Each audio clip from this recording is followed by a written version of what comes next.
Welcome, everyone, to another episode of Promptly Speaking, where we bring you the stories of the movers and shakers of the industry and their stories of success.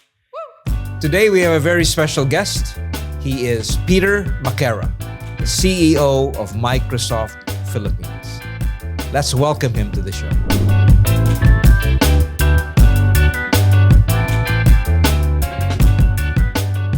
Let's welcome Peter Maquera, the CEO of Microsoft Philippines, to Promptly Speaking. Peter, it's good to see you here, and thanks for taking time out to be part of the show. It's my pleasure. Thanks, Jack, for having me. You know, let's start our session with a question on how you started your journey, early in your career and eventually becoming the head of Microsoft Philippines. Include any key experiences that you've had, that have shaped your career and your leadership style. Yeah, no, thanks, Jack. I'll try to keep it simple because it's can be a long story also. So we have time. I was born in Lawag in Ilocos. So I was in that era where a lot of the families were still migrating to the United States. I largely grew up in the U.S. Strangely enough, I always had this calling, maybe it's fate, where I wanted to come back. In fact, I'm the only one in my family who came back here to the Philippines.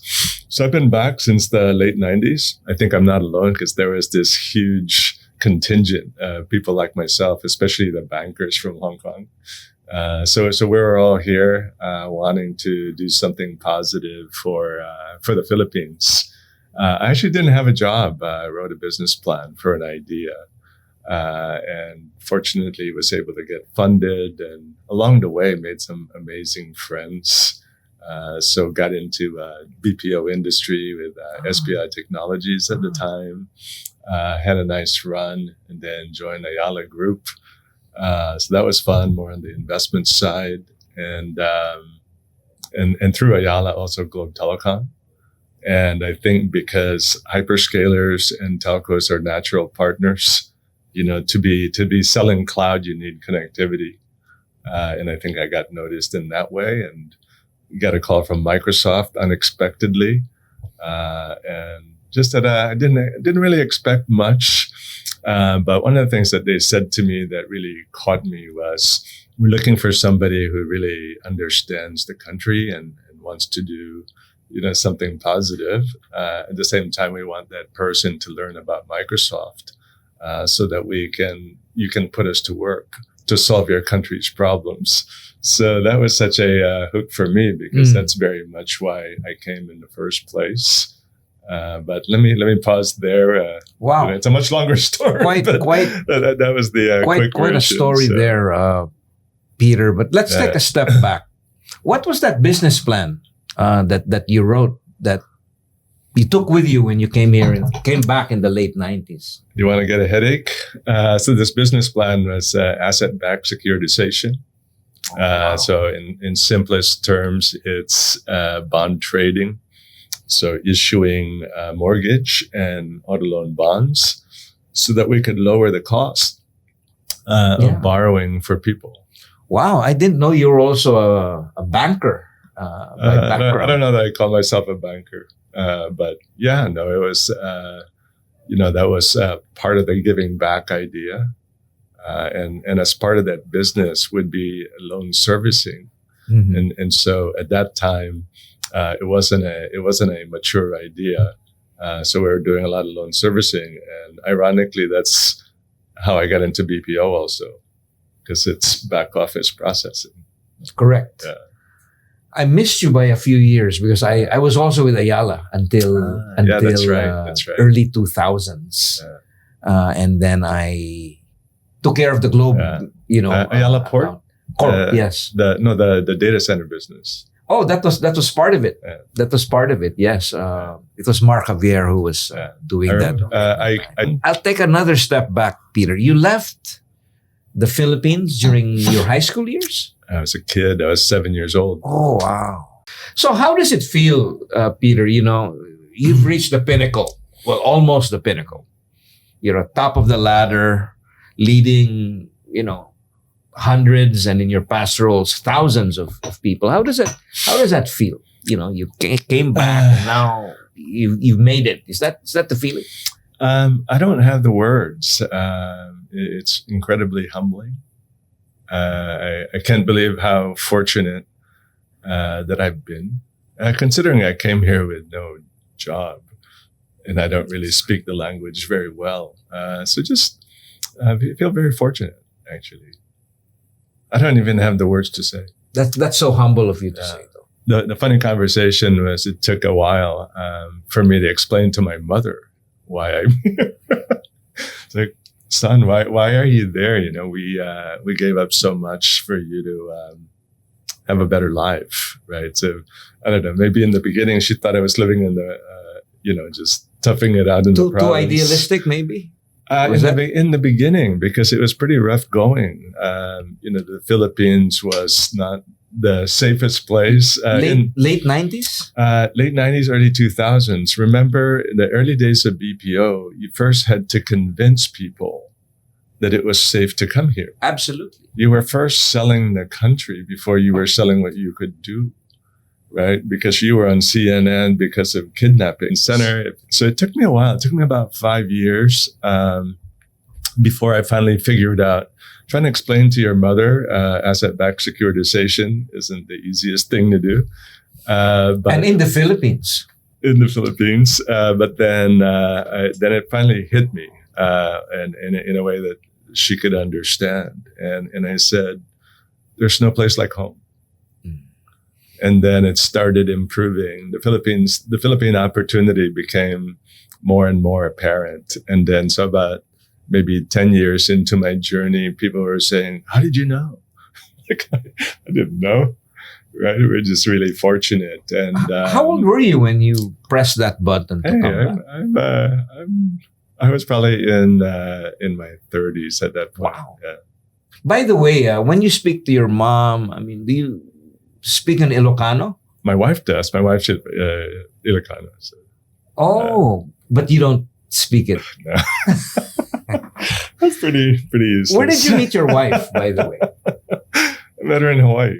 And she just happens to be Ilocana as well. No, Hawaii is probably has the largest concentration of Filipinos in the United States. About 24% Filipino. Oh, I didn't know that. They had the first and only Filipino governor in a United States state. And it's of all those Filipinos you'll see in Hawaii, probably 90% of them are Ilocano. Where is your family in the U.S.? San Francisco. Okay, so California. That's where you. But that's not where we started. We started in Ohio. So. Oh my God. So Cincinnati. If I have that Midwestern aura, no, Dayton, Ohio. So Wow. my father worked for NCR. Okay. Which was based in Dayton. Okay. So, as a young kid moving to Dayton, Ohio, there wouldn't be another Filipino for thousands of miles. I'm sure. So you need to assimilate. You're not practicing your Ilocano or Tagalog very often. How was it like immigrating? You were 7 years old, go to Ohio. How was that like as childhood? At 7 years old, you probably don't know. I'm colorblind, for all this. Probably like not second grade or something. I was in second grade. Yeah. So I think kids find a way to assimilate, and you don't really. I wasn't thinking how foreign I was. Maybe they were, but I wasn't. I had an amazing childhood. Total Americana, baseball, apple Commonly pie. asked. Well, Ate a lot of steak. That's probably maybe why I'm a little bit bigger than perhaps I otherwise would have been. Fascinating. You have an engineering degree and an MBA. How did you, decide that? And how were you as a student? In my day, engineering MBA was that lethal combination that got you in the C-suite. So in the beginning, it was that simple. And then I think it's also very Asian, right? Your parents tell you that education is that great equalizer. So it was really, really quite that simple for me. I just felt like I needed to do it. And it was an amazing combination. How am I as a student? Yeah. Were you grade conscious? I was grade conscious, but I was poor. So I had to work. I would say I was a pretty serious student. I just wish I could have had more time to study. I was working a lot. And where was this? This was already in California? Yeah, I went to University of Southern California, both for undergrad and graduate school. Oh. Okay. So I was on scholarships. I was on fellowships. I was on what they call college work study programs. Wow. So, working in the kitchen, doing the old-fashioned way. Wow. I was selling baked potatoes and tacos on weekends, finding every which way. So what kind of part-time jobs did you do? Anything. There was a convention at the LA Convention Center. If I make $200 selling tacos in a taco stand. I'd do that kind of stuff. Or a bunch of friends of mine would be making, I think, $6 per hour loading trucks with wine that would go to different parts. So whatever. But there was a lot of guys like that, right? So you never really thought you were disadvantaged. That was it was normal. It was something you did. Normal. Well, it was normal in my circle of friends. Your parents are still in California? My father's passed away. My father was a lawyer. My mother was a teacher. They're both from UP. So she's retired she's remarried in the Bay Area. Fascinating stuff. Now let's switch gears, Peter. I know you work long hours. You're traveling. What do you do to unwind? Something that you might enjoy, but you don't invite me enough. I do enjoy my red wine, and I pair it with chocolates and ice cream. That pairing works. That pairing works. Yeah, Not so steak? I do that. Well, that's for dinner, right? So sometimes I just might have some chocolates. I love reading. I love watching YouTube, depending on what I'm trying to learn. So I could be watching, keynote speeches on AI, or I could be watching, politics in the U.S. or whatever. And on the wine front, any particular wine that, Yeah, I know you like your Northwestern Pinots. Pacific Northwest. I do like those. Okay. I was trying to, been working on trying to understand the Bordeaux a little bit better. Now I'm moving on. I didn't like the Italians for a long time because I found them a bit too heavy and earthy. But there's some really nice ones over at Premium Wines. Yes. Well, we should go soon. I love to walk you through. Italian wines are really good for food. Sports wise, I think you're a golfer. I would call myself a sampler. So every 5 years or so, I try something different. I did manage to win the club championship. Don't ask me the division in golf at Santa Elena. I saw your name. Yeah, I saw your. So I know what division you're talking about. So that was my golf stint. I've done the triathlon stint. I've done. Wow, that's why you're fit. Yeah, I'm pretty fit. Yeah. Right now I just have more doing gym work and playing tennis here and there. Swimming. Okay. Well, good. It's good. That's how you unwind. Now, let's talk about family, if that's okay. Where are you spread out? Are you all here? My daughter's married. She's head of e-commerce for a company in New York. She's been living there for some time, so it's really just my wife and I here because we only have one child. Wow, amazing! I didn't know that. I guess you visit New York from time to time, or I used to go there all the time. Microsoft's headquartered in Redmond, so Washington. So I don't go there as much as before, but I try to go there at least once a year. Let's talk about AI. I mean, it's unavoidable. We are with the head of Microsoft. What is your perspective, Peter, on the current state of AI, in our country? And along with that, what opportunities and challenges do you see? Yeah. So before we begin, you must realize I'm totally biased. Yes. Right. Yes. Of course. There's a lot of naysayers, but I truly believe it's could be the greatest innovation in our generation. So I'm very optimistic. I know that a lot of companies perhaps are not getting the business impact, but I have the privilege of seeing what's happening globally, and there's some incredible impact that's happening with generative AI. So I'm super optimistic, and it's my mission to try to demystify and hopefully get the Philippines also benefiting it from it as well. I think that if you think about generative AI, it's right now we're mostly familiar with the large language models, right? So if you think about it, that totally leverages BPO, right? Because we're substantially in CRM. That is the single largest value pool. That is the single biggest area of impact that's happening with generative AI today. So it would seem to me that we would be huge beneficiaries of it. Let me pause there, because you look like you've got 10 other questions you want. Well, in the IT-BPM world, that is the most commonly asked question. Is it going to disrupt and be the end of the industry, or will it lead us into the new world where the Filipino agents will be even more productive and able to serve their global customers? So it's funny with media. It's either black or white. Yeah. So what are your thoughts? I mean, you always have a very balanced perspective. I've watched your TV interviews.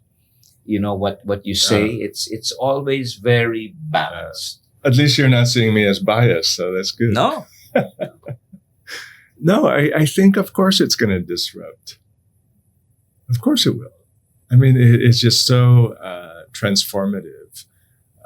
If you think about what it does, stop me if I've explained this before, but apologize to the more technical people in the audience. It's a very simplistic characterization. But, typically the old model was linear intention based. So if you have products that you're going to roll out, you have to anticipate all the questions of that product. Then you have to update your knowledge management system.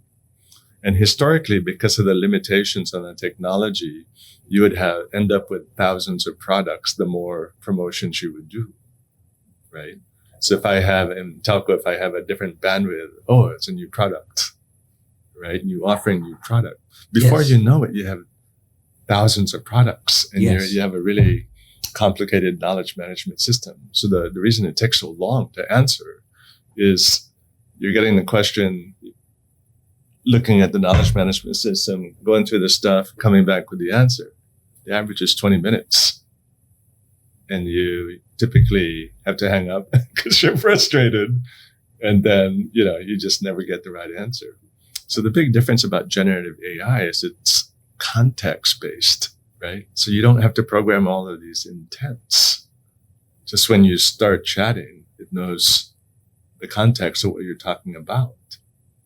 And then when it goes to the knowledge management system, it doesn't just read it, it tells you the answer, as opposed to having so you're just collapsing the time to respond. And it's getting smarter all the time, right? And it's learning. Well, that's what I mean about it's context based. It knows your context and it remembers, right? So if you think about that, aside from just it's a total paradigm shift, but the bigger thing is it's language based. You're not having to write Python code to get the answer. You're using natural language to get the answer. And when you think about the whole idea around LLMs, right, there's 25 billion pages on the internet, or at least that's what it was last year. It might be a lot more. So at one level, it represents the collective intelligence of humanity. Correct. Right? So being able to parse through all that information in natural language is really unbelievable. And so when you ask, well, is it going to disrupt us? Well, of course, right? Just if you think about what's happened, of course, that's just incredible. But at the same time, you've also lowered the bar in how you leverage it. That's how we all communicate. We all communicate through natural language. We don't communicate through Python, right? So wouldn't that give us incredible advantage in the Philippines? Well, given that we have the world's best agents delivering customer experience. And that's innate. Yes, correct. It's unbelievable. So that's why I'm so optimistic about it. And then there's no stopping it anyway, right? Do you subscribe it's to human nature? You innovate. You're always looking for ways to do things better. I think there's no stopping technology. It's really how we govern it. How do you put the right guardrails in place? Do you agree with the thesis that Gen AI raises the bar on what average is? Absolutely. Let me again stop me, because I do talk to a lot of people, and I always worry that, oh God, I've told this guy this thing 100 times. But there was this study in the 80s out of University of Chicago, and they were comparing your traditional teacher to student ratio 1:30. Mm-hmm. The outcomes of the students would be a normal bell curve where 65% or so is average, and then you have the 20-ish to the right, 20-ish to the left. 1:30 ratio. But in that study, they found, because we all learn in a different way at a different pace, if you had a personal tutor, you would move 2 sigmas to the right, where the normal becomes great. They called it the 2 sigma problem, because there aren't enough tutors and we can't afford tutors. Now you have this contextual-based technology prompting through natural language. Maybe that 2 sigma problem becomes a 2 sigma opportunity, because now you have enough tutors and they're going to be much more affordable. So that's very much aligned with this concept, right? That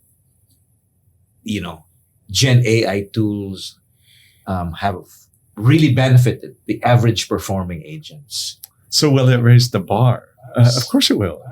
Now, so what will good look like? I think it depends, right?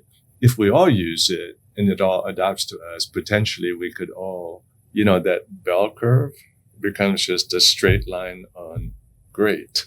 So then you have to reinvent your bell curve, because everybody's all falling in the same line. Right. But I think what's more likely to happen is some are able to leverage better than others, right? It's all a matter of that was actually my next question. Yeah. I mean, we will benefit as an industry, the Philippines, but so will our emerging competitors, because they also have access to Gen AI. So it just raises the global standard of what average performance is. But didn't that happen before? You can go back hundreds of years, right? So before, not everybody had access to information. Then they invented the printing press, and then you have more people engaging and communicating. And I think again, the bar moves higher and higher on what good looks like. So pretend you have a crystal ball, Peter. You said that, of course, there will be job disruption, but get out your crystal ball. There will also be new work types, as in the coming years, brought about by this transformation of Gen AI. What, in your opinion, are those new work types? Well, I mean, the ones that you hear about I'd like to really address this, but it's not the question that you asked. Okay, go ahead. But it does remind me of something. So the ones that people talk about would be like prompt engineering and those types of things. But I think if you go too far down that conversation, I think some people get intimidated about the technology. It's like, oh my gosh, how am I, I got to learn prompt engineering, right? So part of what I'm wanting to do, and when I say I'm trying to demystify generative AI, is that, of course, there's different levels, right?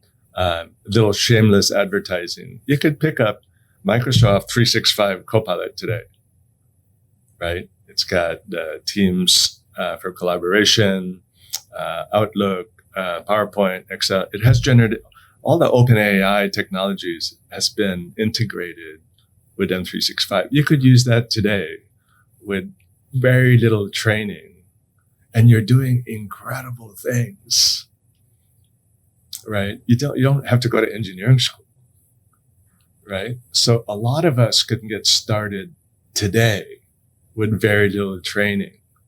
So don't get all worked up about, oh my gosh, will I be able to adapt? Are you kidding me? I just start using it, right?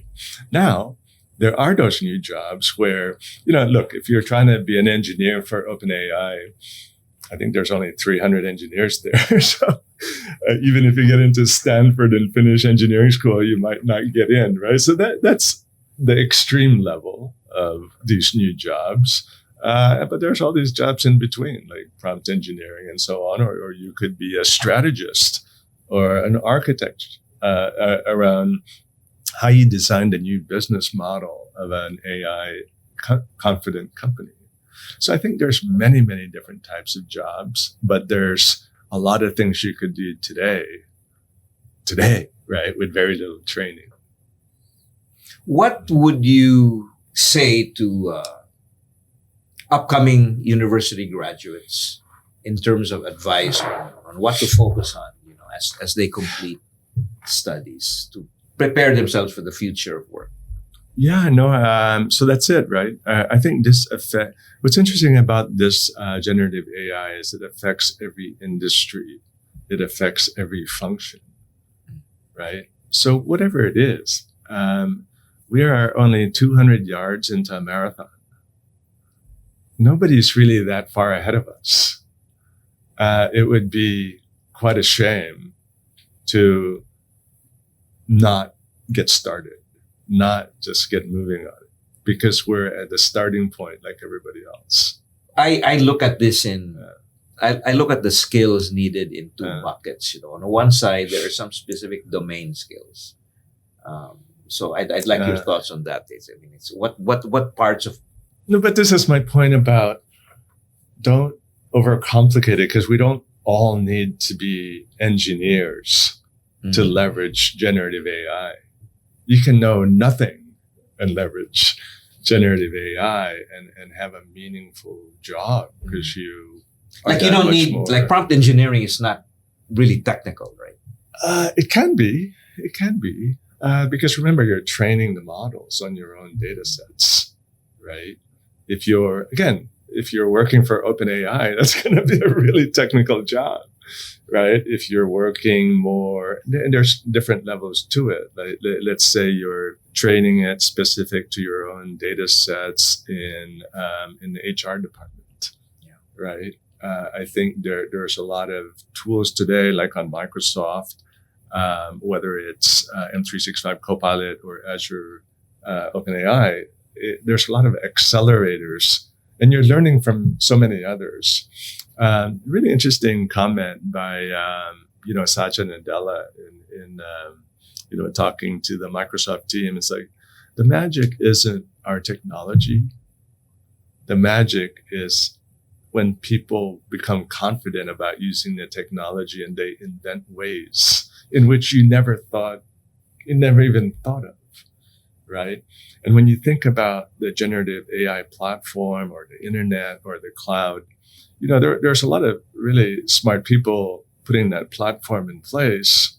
But once that platform in place, there's 3 guys in a garage that could build $1 billion company. So I think that, we need to kind of break it down.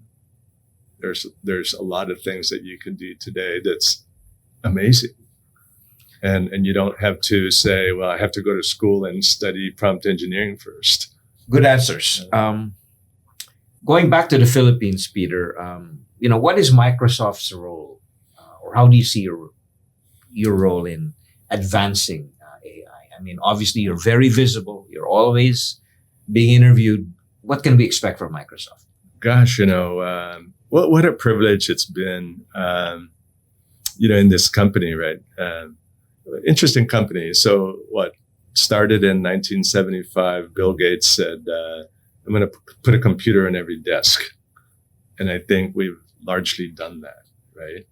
Then Satya comes in 2014. The mission now is empower every person and organization on the planet to achieve more. And here I'm watching an illiterate Indian farmer speaking, all right, because he can't read, speaking in his own dialect to get government grants for his farm, right? And you watch that and you go, oh my gosh, I think this innovation, this technology is going to be this killer app for inclusion, right? And so what we're spending time on for the Philippines is really just, again, trying to, demystify, trying to provide a lot of skilling initiatives. Just in the last 4 years, I think we've impacted or supported or helped through education and skilling initiatives over 1 million teachers, 25 million students. Really just, helping a lot of people understand, how empowering it can be and providing those resources to them. In that context, have there been, going back to jobs, have there been any jobs within Microsoft already impacted? Has You the work type mean changed? impacted as in, we're required to use it every day. So I make a joke, right? Yeah, sure. I save a couple hours a day, generative AI. So in theory, I have 2 extra hours, but they don't let me go home early, 2 hours. So, It's making you more productive. No, so if you're not careful, you end up doing the same thing. So what you're really forced to do is, okay, well, if I'm saving 2 hours not doing these mundane tasks, right? Because I can write speeches faster, I can access information better, I can prepare for a meeting faster. What is my job again? And what is the best way that I can use that time? So if I had 2 extra hours, I should actually spend it more with customers. I should spend it more with, spending time with the teams, spending more time to innovate. So, you have to, when you benefit, you want to make sure you don't end up doing the same thing and more of it. You want to make sure that you've kind of transformed the things that you do. What are your favorite AI tools that you use regularly? I love search. So I'm in this board with incredibly voracious readers, and the material that they share is just so wonderful to keep up with and to learn about. But there's just so much of it, and so what I do is I talk to my co-pilot, right? Let's say. So this is search within Microsoft Copilot. Or you can do it in OpenAI, right? So I'll say, summarize for me The Coming Wave of Mustafa Solman, right? So it'll summarize the book, but then from that summary, you'll have other questions, right? Tell me about responsible AI and, why is this important? Or this is a good one. I think it's one of Satya's favorite ones. Give me FAQ for this book. Wow. Right? And so within 30 minutes, it's as if I talked to the author himself. Yes. So it's more than reading the book. Well, because you kind of drill down. Actually, I like reading the book. So what I do, if anything, it says, I better buy that book so I can really learn more. Based on the summary. Based on my conversation. That's probably one of my favorites. Wow, I gotta check that out now. It's amazing. How would you do it before, right? Well, I still have physical books, but there was no way to do that. You wouldn't be able to. You wouldn't be able to keep up. You wouldn't be able to keep up. No way. That's why I have 100 books on my bedside. Yeah. No, so that's a project for you. Yeah. Talk to the author. For sure. Yeah. Hey, so you've mentioned Satya Nadella a couple of times now, Peter. Are we going to expect him in the Philippines anytime soon? How much are you spending on Microsoft?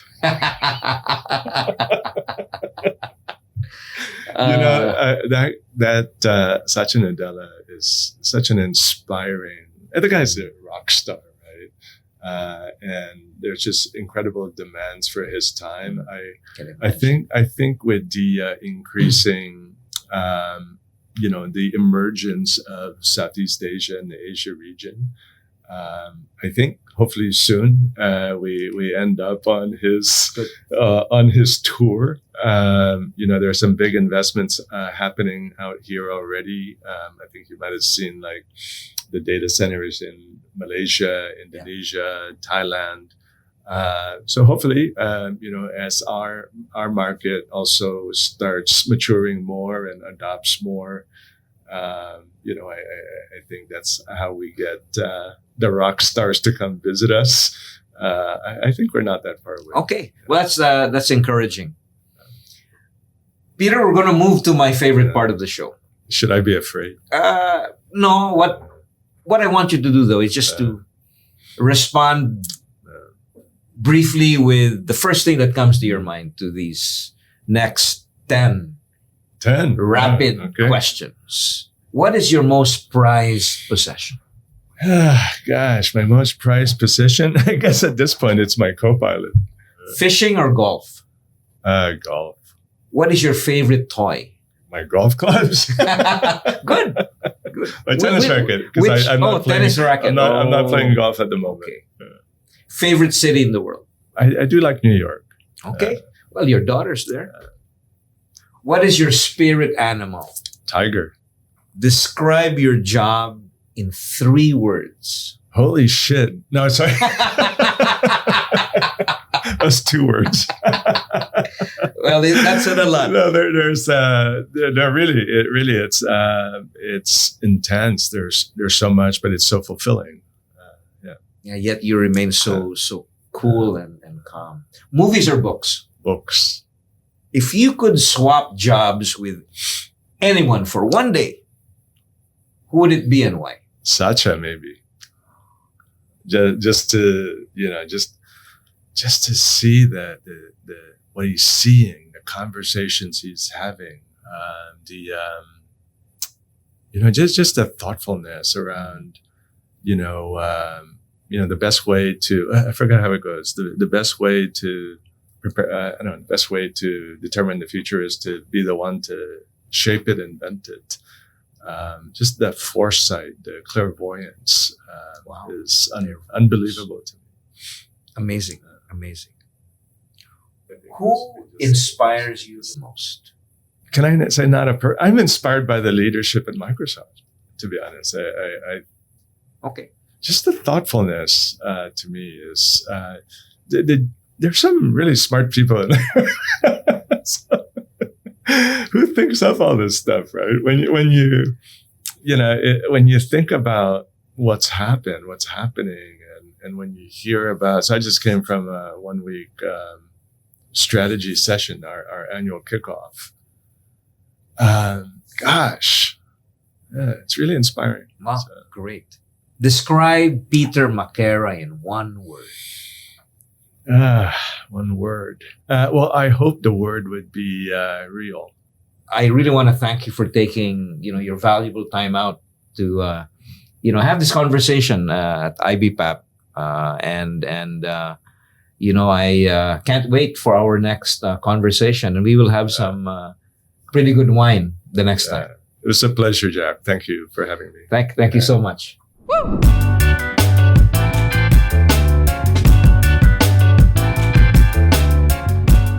Thank you for tuning in to another episode of Promptly Speaking. We hope that you enjoyed today's episode, and I hope to see you in the next one.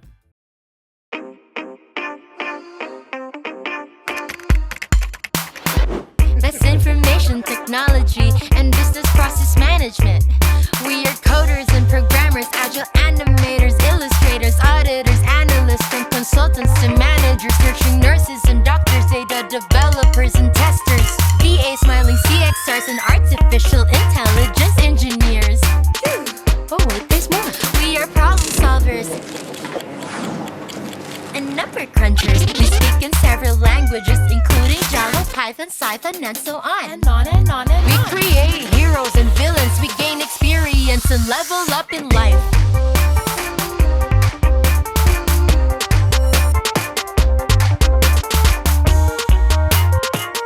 We are the IT-BPM industry, working with the Philippines.